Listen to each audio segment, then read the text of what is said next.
দর্শক, চাঁপাইনবাবগঞ্জ 2 আসনে দাঁড়িপাল্লা এবং ধানের শীষের ভোটের একবারে জমজমাট অবস্থা। দাঁড়িপাল্লার একবারে গণজোয়ার উঠেছে। তো সর্বশেষ পরিস্থিতি কি, শানপুর গ্রামের সর্বশেষ পরিস্থিতি কি, শানপুর কেন্দ্রের আমরা একটু জানবো। তো এখানে দেখি।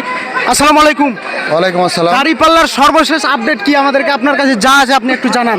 এখন পর্যন্ত দাঁড়িপাল্লা 18,914 ভোট এবং বিএনপি হচ্ছে 14,793 ভোট, প্রায় 4,000 ভোটে আমরা আগে আছি। ইনশাল্লাহ ইনশাল্লাহ আমরা প্রায় 4,000 ভোটে দাঁড়িপাল্লা। আবারও আসি, বর্তমান লাস্ট আপডেট দাঁড়িপাল্লা 20,301 এবং বিএনপি হচ্ছে 15,548, প্রায় 5,000 ভোটে আমরা আগে। এটা কি চাঁপাইনবাবগঞ্জ 2 আসনে না? চাঁপাইনবাবগঞ্জ 2 আসন, নাচল ভোলাহাট গোমাস্তাপুর 3 আসনে। প্রিয় দর্শক, চাঁপাইনবাবগঞ্জ 2 আসনে আমরা ইতিমধ্যে জানতে পারলাম যে আমরা 5,000 ভোটে দাঁড়িপাল্লা এগিয়ে আছে।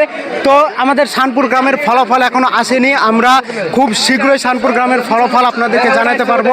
এখানে সবাই কিন্তু অপেক্ষায় আছে। তো আপনারা সবাই অপেক্ষা করুন, আমাদের শানপুর গ্রামের রেজাল্টের জন্য অপেক্ষা করুন।